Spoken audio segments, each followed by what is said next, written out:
Ben arrivati, ben ritornati con noi cari telespettatori. Allora vi presento subito i nostri ospiti che saranno gli esperti di quest'oggi per approfondire un tema che è di grande attualità. Se ne parla tantissimo, poi forse non tutti hanno cognizione di causa di che cosa si tratti, però è una questione molto importante, un'economia circolare.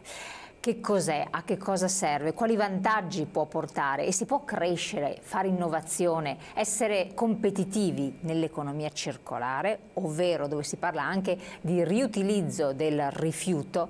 Agostino Bonomo, Presidente Confartigianato Imprese del Veneto, grazie di essere qui con noi, ci aiuterà a risolvere questo enigma con Loris Lurrui, coordinatore del consorzio CAEM della Confartigianato di Vicenza, settore energia, grazie anche a lei. E quando parlo settore energia già immagino che un riutilizzo, una funzione di crescita ci sia. Allora Presidente, voi tra l'altro avete organizzato non a caso un convegno molto interessante su questa questione, innovare e competere con l'economia circolare. Primo aspetto, i rifiuti.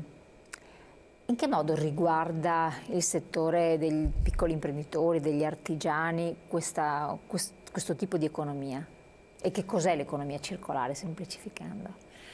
Intanto buongiorno a tutti, noi ci siamo approcciati a questo problema già da tempo perché stiamo tentando di fare un percorso di crescita sui nostri imprenditori su un duplice filone che poi ha pari importanza. Il primo è un risparmio del territorio, un risparmio dell'ecosistema, un rispetto maggiore e accresciuto rispetto al mondo nel quale viviamo, all'ecosistema che diventa sempre più fragile e che non abbiamo utilizzato in maniera tanto intelligente negli ultimi periodi. Per cui come soggetto sociale che si deve preoccupare anche di trasmettere ai nostri eredi, ai nostri figli, ai nostri nipoti un ecosistema dove si possa ancora continuare a vivere in maniera sana, bene, questo credo sia uno degli obiettivi principali che un'associazione di categoria importante come la nostra, con i numeri che esprimiamo, si deve assolutamente porre come obiettivo. E questo è il primo filone di pensiero e il primo canale di lavoro che come Confartigianato del Veneto e con tutte le nostre territoriali stiamo portando avanti. La seconda parte invece è quella di utilizzare questa accresciuta sensibilità come elemento di business. E qui c'è uno spazio enorme, una prateria tutta nuova sulla quale i nostri imprenditori possono benissimo cimentarsi e avere una possibilità ulteriore di business. Noi abbiamo valutato che nel Veneto abbiamo almeno 85.000 imprese in maniera trasversale che possono creare dell'utile, che possono lavorare con i criteri dell'economia circolare.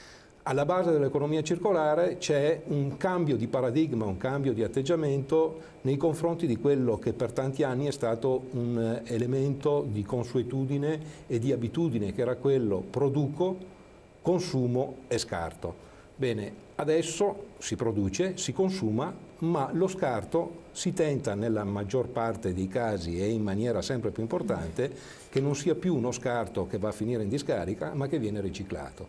Ma riciclato dalla medesima azienda, quindi nello stesso ambito e con quali tipi di processi o di investimenti, oppure riciclato da aziende terze che acquistano lo scarto e poi ne fanno l'utilizzo che reputano più idoneo? Beh, non necessariamente dalla stessa azienda, ma magari anche dal consumatore che fa una raccolta differenziata e nella raccolta differenziata si può prendere quel materiale che è riciclabile ed ecco che l'azienda può andare a mettere in piedi di nuovi cicli produttivi dove si recupera per esempio la bottiglia di plastica del latte piuttosto che delle bibite e che viene con dei cicli di lavorazione riutilizzata per altre cose. O abbiamo visto durante il convegno di sabato mattina alcuni imprenditori e imprenditrici che hanno portato la loro testimonianza, hanno raccontato come hanno cambiato i loro cicli di lavorazione andando a prendere per esempio la grafite e utilizzarla per ricostituire delle matite. In Italia, per esempio, su questo caso, come ci è stato raccontato da questa imprenditrice, non c'erano più delle fabbriche di matite perché erano tutte prodotte in altri paesi dove è più magari economico produrre un prodotto così povero che poi ha scarso valore aggiunto e un valore di acquisto abbastanza basso, andando a utilizzare gli scarti di grafite e con lo scarto di grafite si costruisce questa matita che poi ha un nome anche accattivante, si chiama Perpetua perché dura molto, non ha niente a che fare con le perpetue del mondo ecclesiastico, ma proprio nel senso di lunga durata di questo prodotto e tutto ciò che viene prodotto all'interno di questa azienda ha a che fare con la grafite che doveva essere messa magari sottoterra e con costi enormi per lo smaltimento, invece rientrava in un ciclo produttivo in maniera intelligente, e dalla matita poi sono nati nuovi studi, nuova innovazione, e vengono fatti anche altri oggetti. Questo è stato uno degli esempi forse più... Questa è una start-up? Non è una start-up perché ormai sono 9 anni quindi un po' ben affermata. E non era una start-up, era un'azienda che produceva gadget pubblicitari, per cui penne serigrafate con i nomi delle aziende, con motivo di promozione. Quindi si è inventata questa... lei ci raccontava durante la mattinata sabato scorso, detto, ero in un settore dove la concorrenza era spietata e se volevo resistere in quel settore, in quel mercato, dovevo inventarmi qualcosa che non avesse concorrenza, pur rimanendo all'interno del mio parco clienti e del mio mondo come attività, e mi sono inventata questa cosa perché è una cosa che al momento non aveva concorrenza, è andata bene e oggi è un filone di attività molto affermato che ha dato anche soddisfazione economica a questa imprenditrice. Ma altri esempi che sono stati portati è chi ha fatto dell'innovazione molto importante nell'azienda, magari anche aiutato da facoltà universitarie, da centri di ricerca avanzata, andando a prendere i cascami delle pelletterie e delle concerie e facendo dei prodotti per l'edilizia, prendendo come studio e come momento positivo la possibilità di coibentazione che la pelle ha con tutte le caratteristiche di traspirazione piuttosto che di elemento biologico, ed immesso all'interno di pannelli in legno diventa un elemento straordinario per quanto riguarda la coibentazione, la traspirazione, con tutta una serie. Che anche lì c'è uno studio, c'è ricerca, insomma.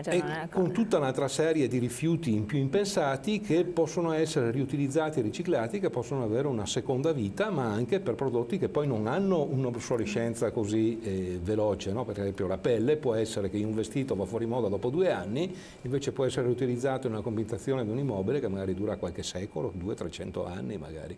Assolutamente, Vattino, questo è straordinario. In che modo poi il settore energia viene coinvolto?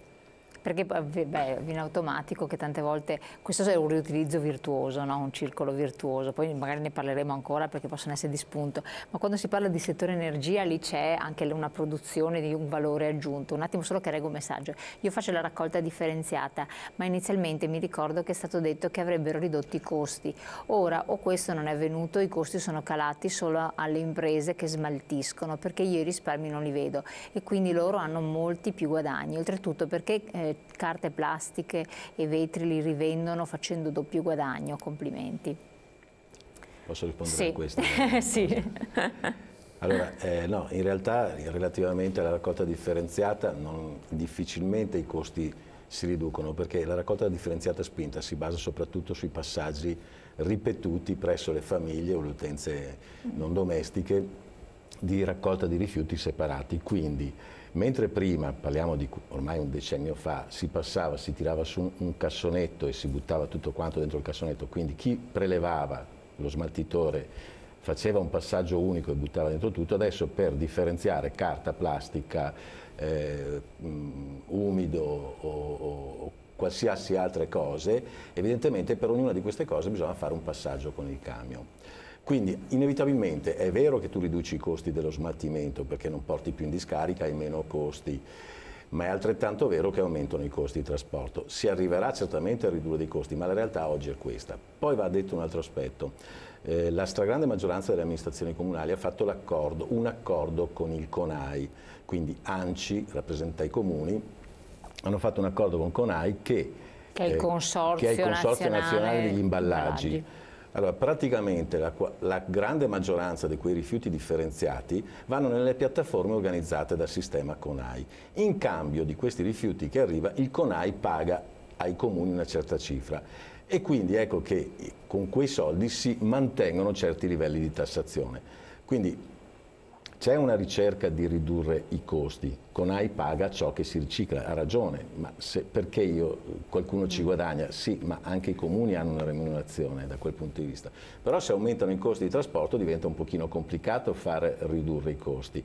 Il beneficio reale di tutta questa partita non è al momento non appare essere quello economico, è quello che non portiamo rifiuti in discarica, e il Veneto in questo senso è una regione ovviamente virtuosa. I numeri del Veneto della raccolta differenziata sono mostruosi. Questi rifiuti differenziati, che forse è quello che è la perplessità anche di molti, perché se ne parla, adesso è tornato un po' in auge il parlare anche di plastica e rifiuti perché quello che sta succedendo a livello ambientale, però c'è stato veramente uno scemare, un venir meno, e le persone, quando se ne parla meno, vuol dire che il problema quasi non c'è. No, poi in realtà in alcune città, vediamo Roma, Sud Italia, navigano nei rifiuti, è una roba indecorosa.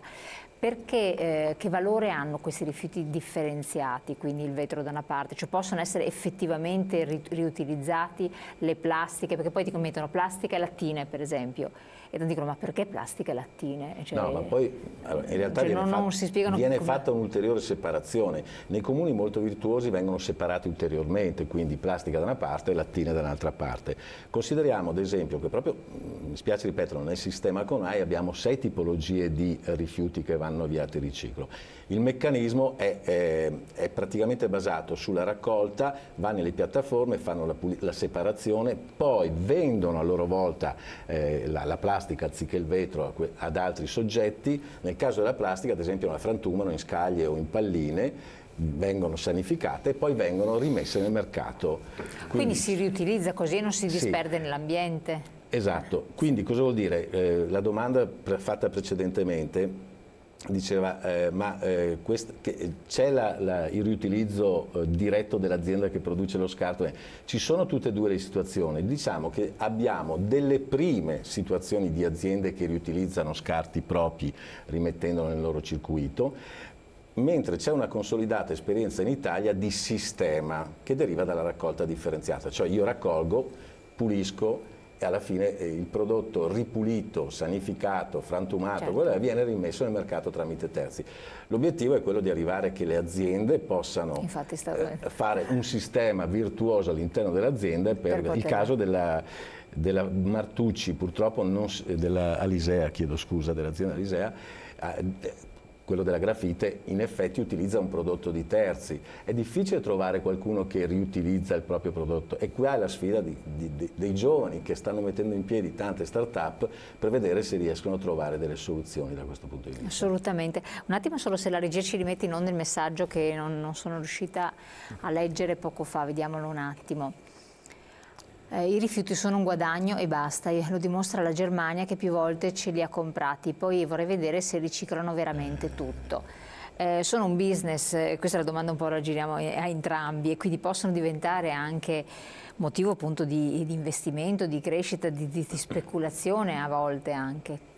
Prima chi differente che vuole rispondere per primo? C'è forse un problema di organizzazione proprio da un punto di vista di Stato italiano che ha a che fare con forse una difficoltà di approccio al tema della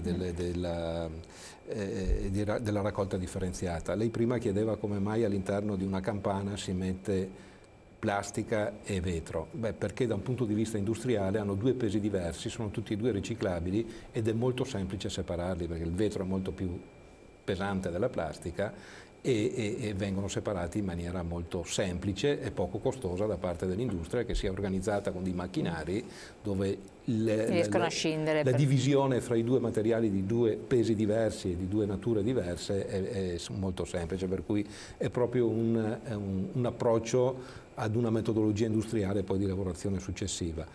Io credo che sicuramente il mondo dei rifiuti sta diventando un business, lo stiamo raccontando anche, no, che è un'occasione importante per aziende che possono diversificare le loro produzioni. Ma è talmente vero quello che dice il signore che ha scritto questo SMS, che se andiamo nei paesi nordici ti pagano sulla raccolta differenziata.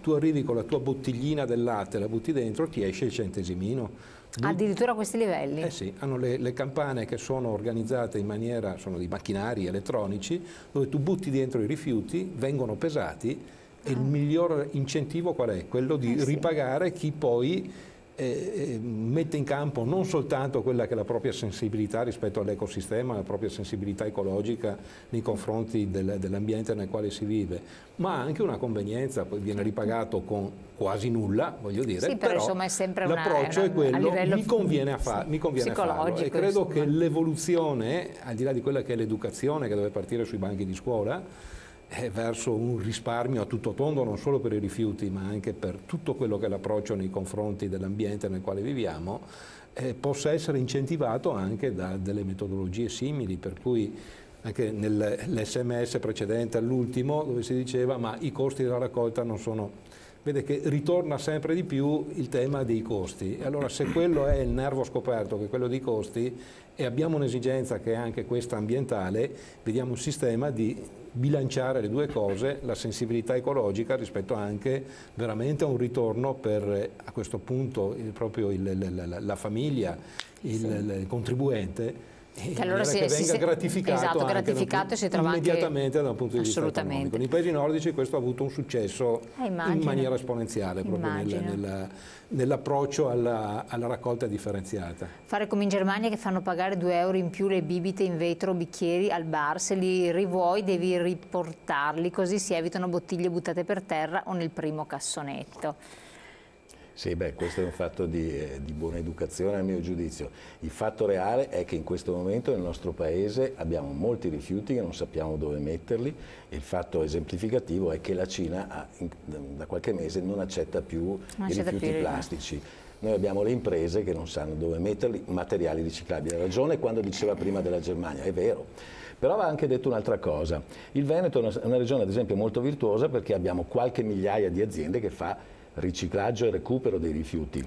Ma cioè, con un riutilizzo effettivo? Cioè sì, ad esempio, il più banale può essere quello del recupero dei toner, quindi per le stampanti, poi si arriva alla plastica, si arriva alle pelli della conceria, ai truccioli del legno e quant'altro, cioè veramente c'è un sistema che sta funzionando.